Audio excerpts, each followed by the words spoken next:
So there's tribunal dilemma. You have one of the most powerful people in all of Mexico, and you're bringing these two bozos out from Chicago trying to figure it out. My buddy said to me, hey, you could share some of my clients and my client list and help mine, but I want your car. Whoa. The buyers, are doing their thing. It comes time to get condo docs, and the association, or the property manager, goes bankrupt, disappears. Jeez. Fully. Welcome to My First Deal with me, Ben Lalez, the podcast where we talk to agents and I guess lenders about their first deal ever. So we have talked to many agents about their first deal, their wildest deal, their whatever deal. I want to hear the story from a lender about the first loan you ever funded. You really want this one? Yeah, I do. Yeah, it started with that deal.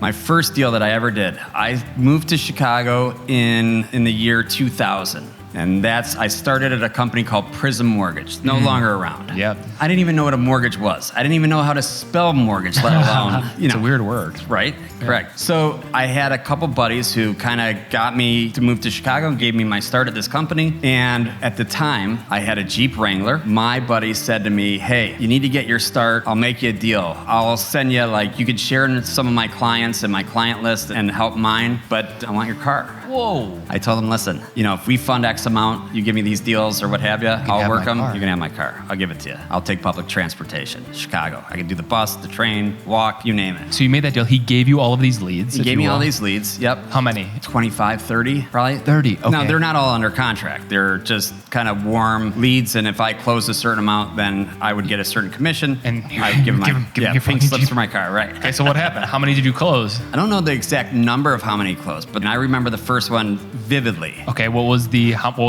purchase price, loan amount? Those variables, I don't remember the exact amounts. The story I particularly remember because I've never done this before, and my thought process was get a signed application, get some pay stubs, get some W-2s, submit them to the underwriter, and approved, stamp, here's your loan, right? Is that not the process? Figuring it would be this easy. Well, I'm waiting, loans and underwriting, and again, this is back the year 2000, so it's not all streamlined like it is today. Everything's automated. Yeah, you need pen on paper still? Pen on paper. You're meeting with people, a lot of these people in person, signing it, right, everything wet signature. Well, I get back finally after waiting a week, 10 days from underwriting. Now underwriting takes 24 hours, even instantly. After 7 or 10 days, underwriting comes back and says the loan's suspended.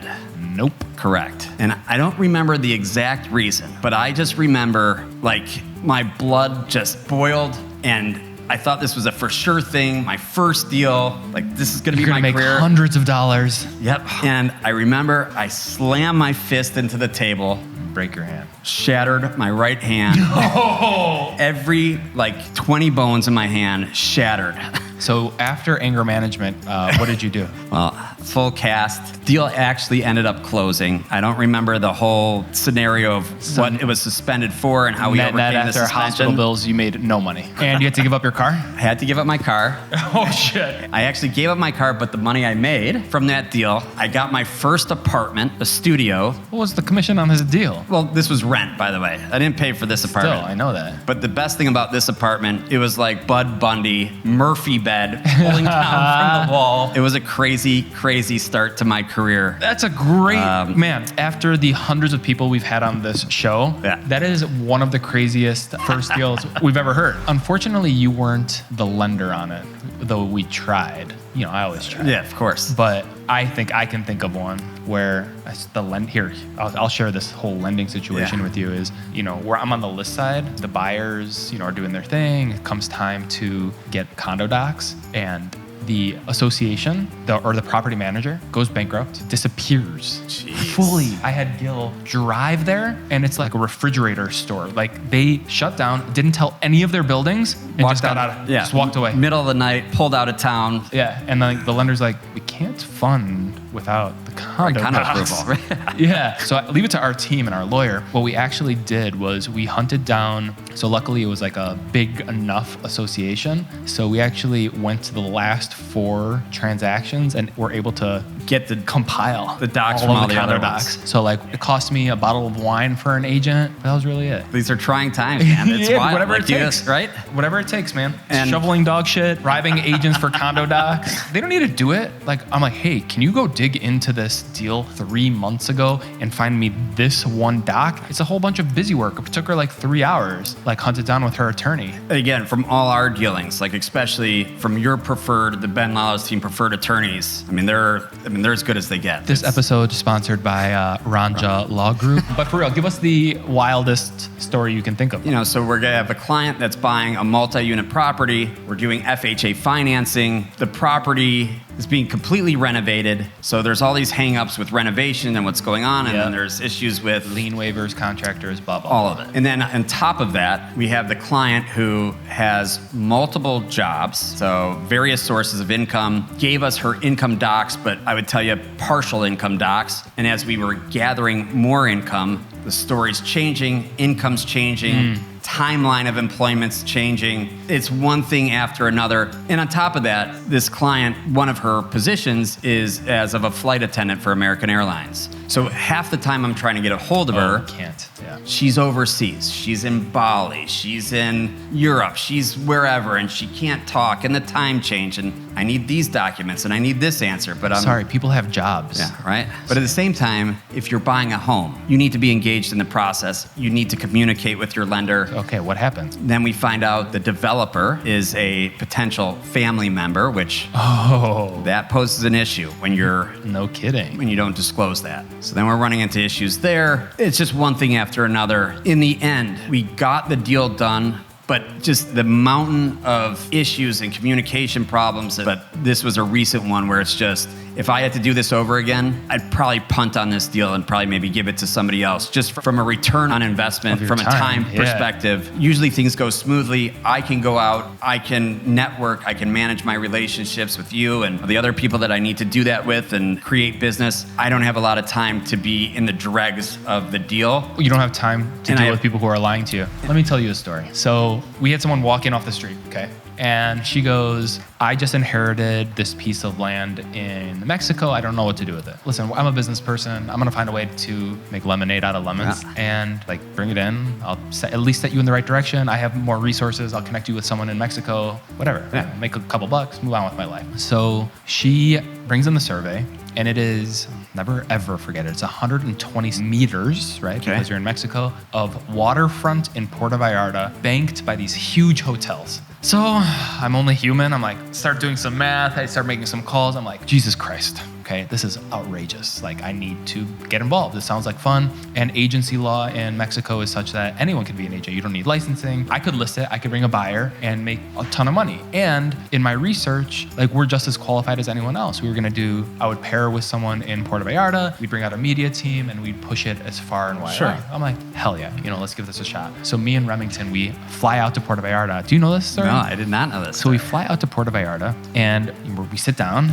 There's some family members involved, and we start uncovering stuff. We start understanding that there's an alligator population that would need to be relocated, and we figured that out. You it was figured possible. out how to... Yeah, it was a thing. We got it.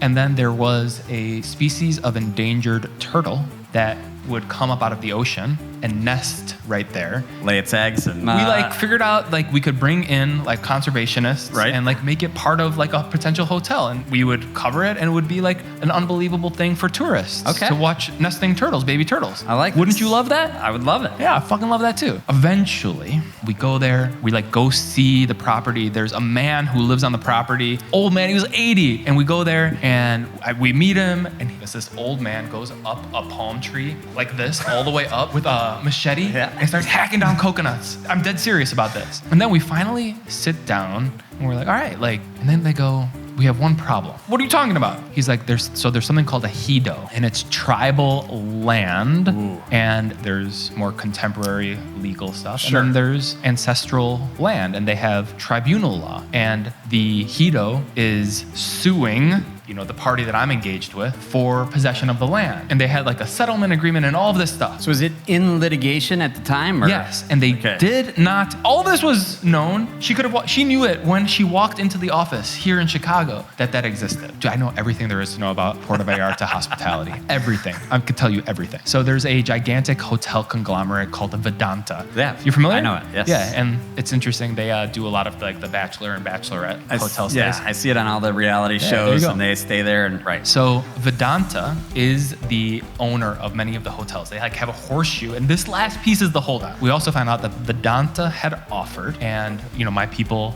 like said no, and rightfully so. Like they offered something really low, and according to our research, you should be able to get 10x that. But the owner of Vedanta is the head of like the governor of hospitality for Puerto Vallarta. So he's holding out because he wants that piece of land. It's the last piece. Right. So there's tribunal dilemma. You have one of the most powerful people in all of Mexico saying, no, you're only selling it to me. And you're bringing these two fucking bozos out from Chicago to trying to figure it out. And so, man. So time, money, energy, everything going to Mexico, where if she walked in this door, said that. Yeah, we could have done all of that exploration. I could learn about Hitos, and they knew about the alligators, they knew about the turtles. We could have figured that all out from here. And maybe we still would have engaged. And so, questions. What ended up happening? With the plot of land. So Remington and I were like, you're a bunch of dishonest people and we don't ever want to hear from you again. Sure. We said that to them at our hotel, which was lovely. The weather was perfect, and like we learned a lot, and we learned a lot about people. So net, we think it was cheap.